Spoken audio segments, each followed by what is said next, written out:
A single flower. Fragile. Temporary. It dies in a week. Yet, in the 17th century, this flower was worth more than a mansion in Amsterdam. It destroyed families, erased fortunes, and brought the world's richest nation to its knees. This isn't a fairy tale. It is the story of the first time humanity went mad for money. How did a simple garden bulb hijack the human brain? And looking at our economy today, Is it happening again?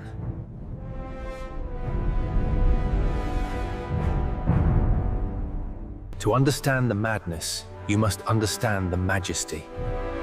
The Netherlands in the 1600s wasn't just a country. It was the center of the economic universe. The Dutch East India Company, or VOC, was the world at its peak. Its market capitalization, if translated to today's dollars, would dwarf Apple, Amazon, and Google combined. Gold flowed through the canals like water. Merchants had more money than they knew how to spend. But there was a unique problem in having too much wealth: investment fatigue. Stocks were too stable. Property was too boring. They needed a status symbol.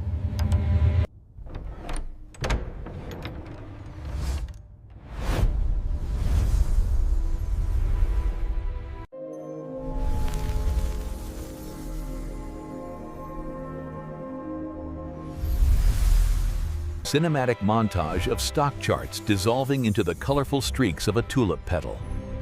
The psychology of money. Here is the great irony. The tulips everyone wanted, the ones with the beautiful flame-like streaks, were actually dying. They were infected with the Mosaic virus. The sickness didn't kill them immediately. It simply made them beautiful. And the beauty made them impossible to price. By the mid-1630s, the prices began a psychotic break from reality. In 1636, a single viceroy sold for the price of 24 tons of wheat. To put that into modern perspective, that was enough money to purchase 2 prime location houses in Amsterdam. Take the Semper Augustus. Its price climbed to 5,500 guilders. But even more shocking was the Viceroy bulb. Or pay a master craftsman's annual salary for 5 consecutive years.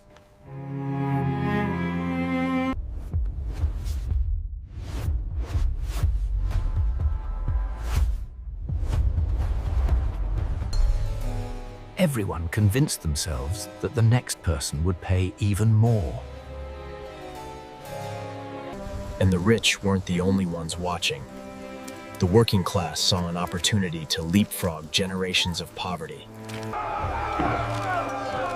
The market moved from gardens and showrooms to dilly smoky taverns. The participants created some... They weren't trading actual flowers, which were still buried in the soil. They were trading pieces of paper, promises to deliver bulbs at the end of the season. This was the birth of the unregulated futures contract. The brilliance of the wind trade was that you didn't need the capital to buy the bulb. Consider Hendrik, our fictional bricklayer representing the hopeful working class. He wasn't just driven by greed. This introduced leveraging to the masses. They were betting with borrowed money, gambling on the price never falling.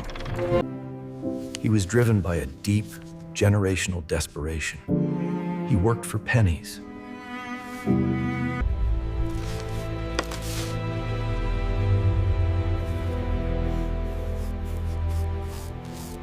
The greed was infectious.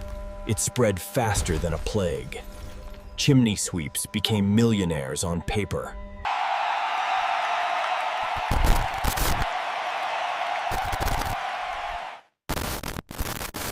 The logic of the market had evaporated. The mania peaked in 1636. The price of a tulip could double in a single day. Then came the turning point. February 3rd, 1637, Haarlem. An auction begins in a packed, anxious hall.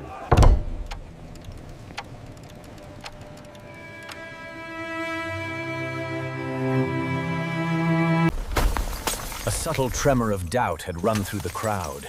It wasn't a slow decline, it was a cliff. Panic is a far more powerful emotion than greed, and it spreads faster. Everyone tried to sell their paper contracts at once. But there were no buyers. The price of tulips fell 90% in a matter of days. The contracts, which represented futures worth fortunes, became instantly worthless. The wind trade had blown away. Men like Hendrik didn't just lose their investment. They lost their homes, their shops, and their entire life savings that they had leveraged against the bulb. They were left with debts they could never repay. The Dutch government and the courts were paralyzed. They realized enforcing these debts would destroy the national economy. In a landmark decision, judges refused to enforce the contracts, Ruling that the tulip trade was not legitimate commerce, but pure gambling. This legal chaos saved the nation from collapse, but it broke trust.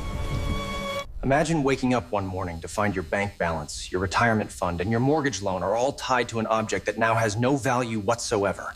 The immediate impact of the price collapse was seismic.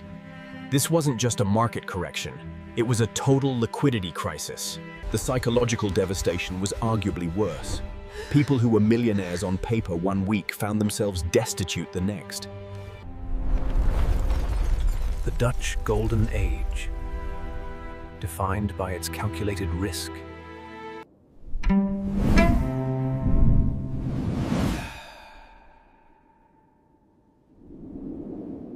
The legal fallout was unprecedented. The key issue wasn't the loss of money, but the legitimacy of the contracts.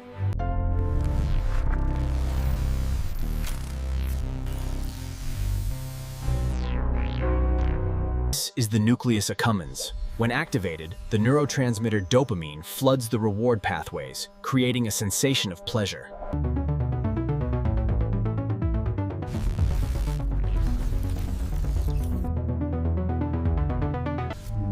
But when the first buyer disappears, the switch flips. The amygdala, our fear center, takes over.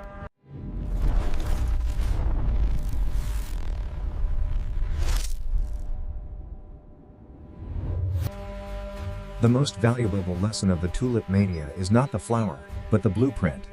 The steps, novelty, hype. Think of the dot-com bubble. The novelty was the internet. The asset was the website. Valuations were based not on revenue, but on eyeballs. The 2008 housing crisis was the mania of debt. The financial engineers created complex, layered assets that made the risk invisible. And today, the Tulip Mania is best mirrored in volatile digital assets and meme stocks. The asset is scarce, the community hype is viral. And the valuation is almost entirely reliant on the greater fool theory. The conviction that someone else will pay more. When the core narrative breaks, there is no physical asset, no underlying utility to fall back on. It's just wind. We look back and laugh at the Dutch for trading houses for flowers. But we must ask ourselves, do we not do the exact same thing today? Greed and fear. These are the two engines that drive the world. The tulip was just... And until we evolve beyond our primal financial emotions, history is destined to keep blooming. If you learned something today, leave a like to help this story reach more curious minds. This video is for educational purposes only and not financial advice. Thank you for watching.